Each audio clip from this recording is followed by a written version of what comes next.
Welcome, everybody. I'm Scott Patton, your host. Joining us, as usual, is Martin Patella, health coach at Life Enthusiast. And we've just want to talk about some questions and posts that people had put in the group and share our thoughts on those with you. So make sure you leave comments and let us know what you think. I'm sure that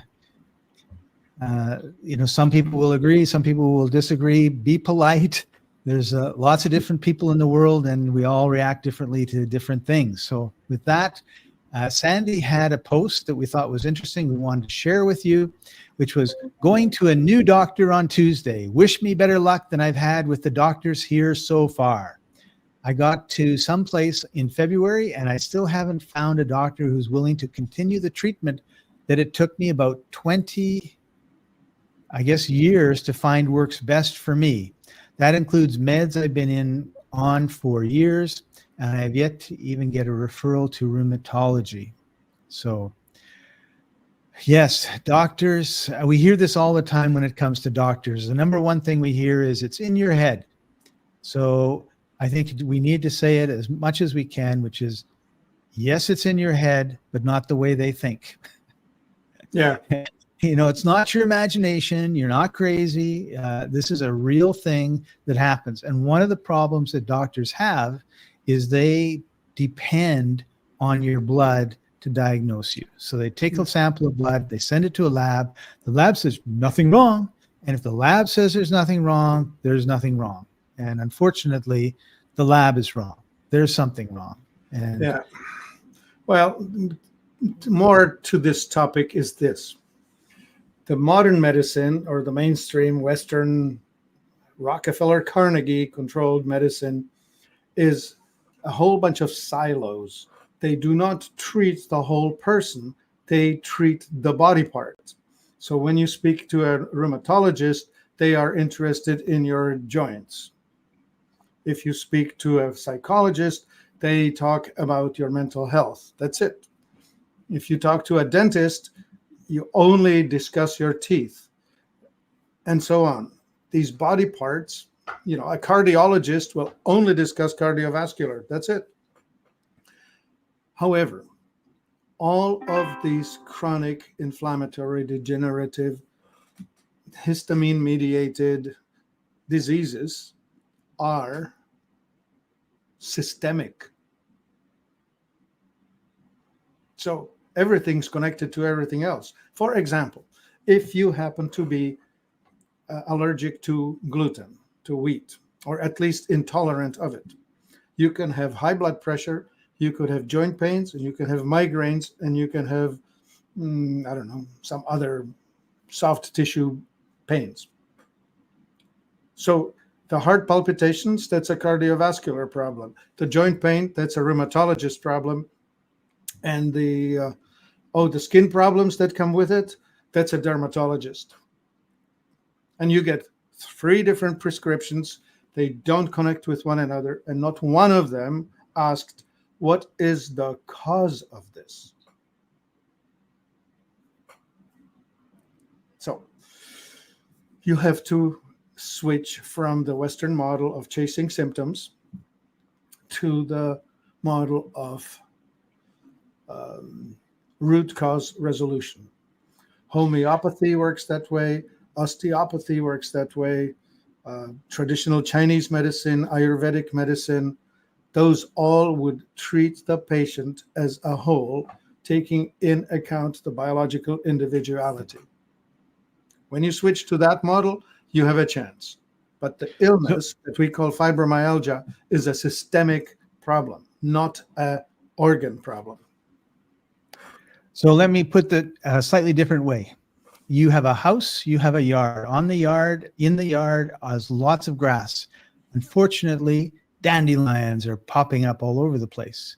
So what do? You get out the lawnmower and you mow the lawn because, hey, it just chops up all those dandelions and they're gone. Problem is 2 days later, the dandelions are back and they're popped up just as high as they were before because you were dealing with the symptoms. I got stuck on symptoms. I got stuck on S. But you're just dealing with the symptom. The symptom is there's a yellow flower that's popped up over the grass, right? So you just go there and you grab it and you pull it out, gone. Except the next day or 2 days later, it's back. So you need to go down and you need to dig out that dandelion root and pull the root out. And all of a sudden your grass is going to grow. It's not going to have anything competing with it for water or sunlight or any of that sort of stuff.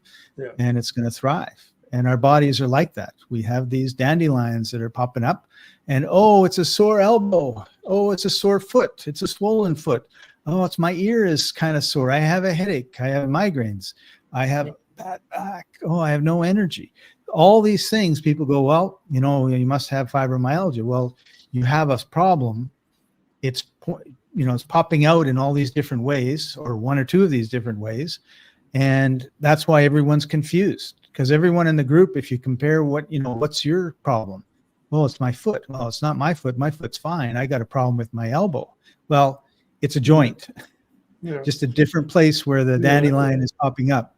This reminds me of the most common opening in a question on the fibromyalgia group, which is, does anyone here have, and then follows as a problem with their ankle or a swollen elbow or a, I don't know, some rash on a different body part. Right. Or does anyone gain weight on amitriptyline, or does anyone get weight gain on gabapentin, or does anyone tolerate Lyrica?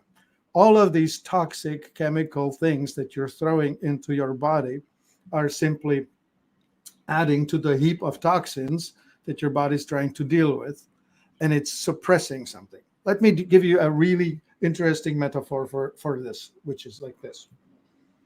The restaurant owner called me and said, I have a rat problem.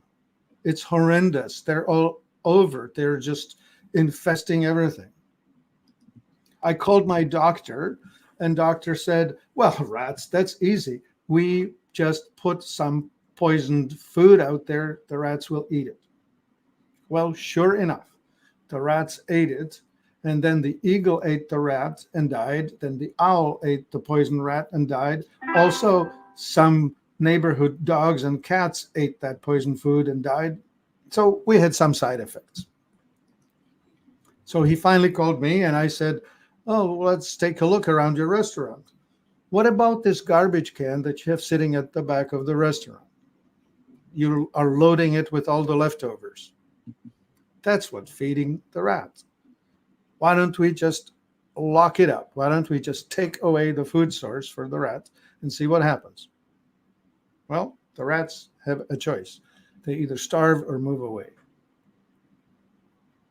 Right. The rat problem is gone.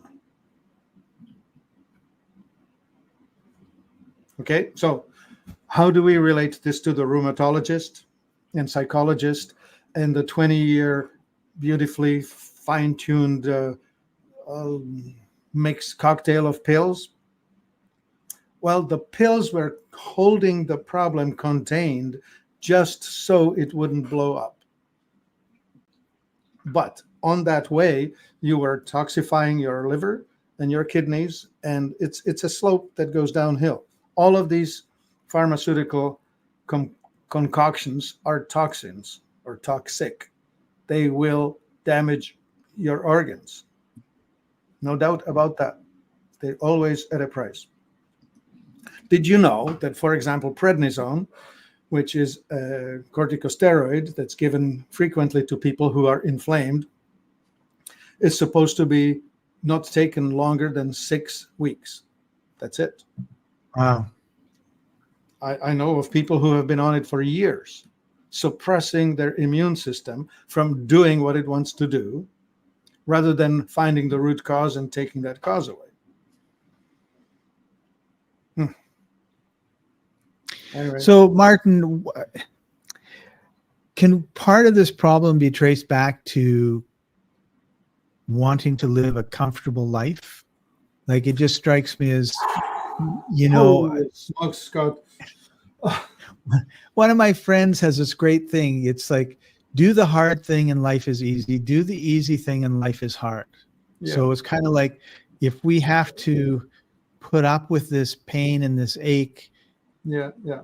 and or even a better way would be I love coffee, and now you're telling me I can't drink coffee because it causes all the pain in my body. Or I Yeah. like Coca-Cola, I drink 3 bottles a day, and now you're telling me I can't, I have to drink water. Like it's like there's a change that has to be made in the life, because the life is obviously not right. There's something wrong.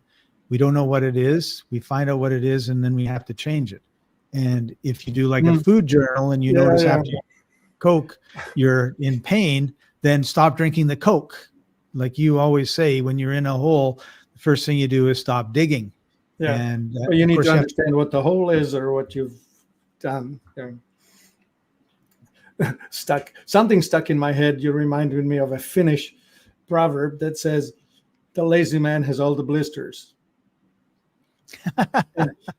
that's true. And it's true. Like, for example, if you try to learn to play guitar, you are going to first have to toughen these surfaces on your fingers. For the first while, you're gonna hurt. Yep. Anyway, so there's a really awesome guy. His name is Joe Rogan. He has a very famous podcast. By the way, I recommend it to everyone. He's awesome. Anyway, Joe Rogan starts his day by doing the most awful thing he can do, which is he gets into an ice bath, 33-degree water for 3 minutes. He says it feels awful, just horrible. But he knows that everything after that is going to be awesome in comparison. Right. So then he goes and he starts his exercise, and he says it takes him something like 45 minutes before he starts sweating when moving seriously. Like he does heavy lifting and all of that. His exercise routine is 2 hours long. And when he described it, I felt like a weakling relative to that. But anyway, the point of that is that when you toughen your body, you will actually develop resilience. Right. We humans are supposed to work under load. We're supposed to walk and carry water or carry something we killed, or just, what's the word? Is it not stress? Work under load would be the way I would put it. Yeah, we'd be traveling from place to place, and we'd be taking all of our stuff with us, walking on the savannah of Africa. Yeah. Sometimes with an animal over our back, sometimes with wood or water, like you said.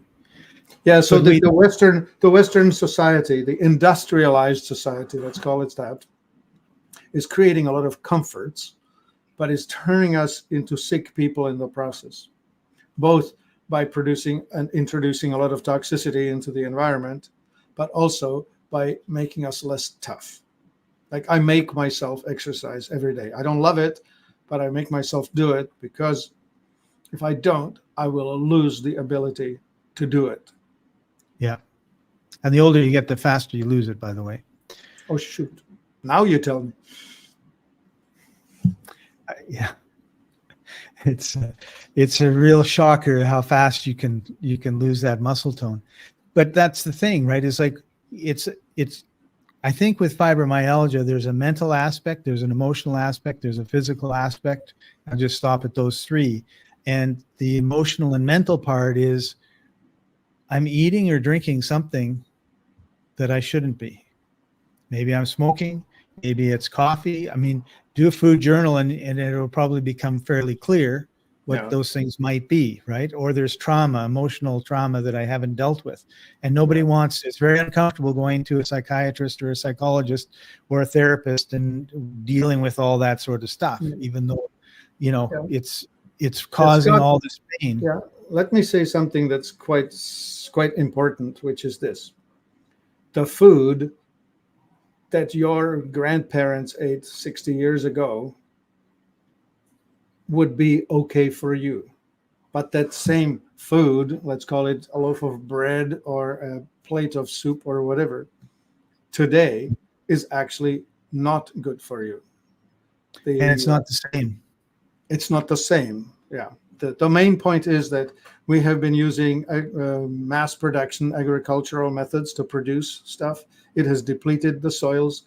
They have become demineralized. They are using herbicides and pesticides on the plants that even in trace amounts get into the final product, which is enough to make us potentiate it, make us just susceptible to all kinds of other things. Right. And then now the computer era, the blue light, the electromagnetic frequencies, all that other Microwaves. stuff at us, right? Yeah. So just to give you guys an example, when Martin goes down to the grocery store and he buys a loaf of bread and he gets home, he's all excited about eating this bread. He eats a sandwich. His whole forehead goes red. His cheeks go red. And he usually has 2 or 3 really ugly zits.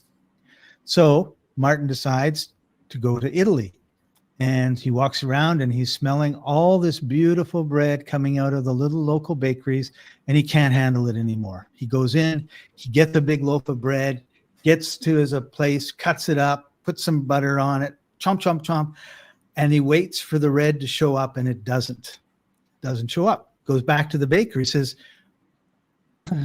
"This is what normally happens to me. Why doesn't it happen with your bread?" And the baker says, "In Italy, it is against the law to grow wheat any way other than the way the Romans did 2,000 years ago. So there's no pesticides, there's no herbicides, there's no genetic modification, there's no, the botanist can stick pieces of plants together and grow something new. None of that. It's the same wheat. So when Martin gets the old-fashioned wheat, he has no problem eating the bread." And that's, I think, a really good example of what you were saying about, well, when I was a kid, I ate, Rice Krispies, no problem. Yeah. Or I poured ketchup all over everything, no problem. Yeah. Like, I'm in Africa. That ketchup, by the way, back when, did not include genetically modified food, did not include high fructose corn syrup, did not include the goes on and on. What's that thing called? Glyphosate loaded wheat product, all that. Yeah. Yep. Yeah. So I'm in Africa and I bought a bottle of ketchup because nobody has ketchup. And there's like 4 items in the bottle, like tomato paste, sugar, and then I look at the label in Canada where I'm from, it's like this long, like it's just got all these little chemicals in it, right? So what we eat when we're eating these ultra processed foods, as opposed to non-processed foods, which would be like carrots and lettuce and cabbage and that sort of stuff, meat, it makes a big difference in it. So if you're sitting in front of Netflix and you're chowing down on Lay's and Doritos while you're drinking your Coke and you're wondering why you're sick, that's part of the puzzle. All right, so back to the beginning. You need to think of the body as an integrated, unified system, and you cannot treat it as a bunch of silos separate from one another, because you'll get 4 different prescriptions based on the specialties of the 4 people that you'll see, without having an integrated. Many practitioners claim this. They will claim, "Oh, we're integrative." That's not the same thing as seeing you as integrated. Right. Anyway. And oftentimes those drugs will work against each other. Yeah, that.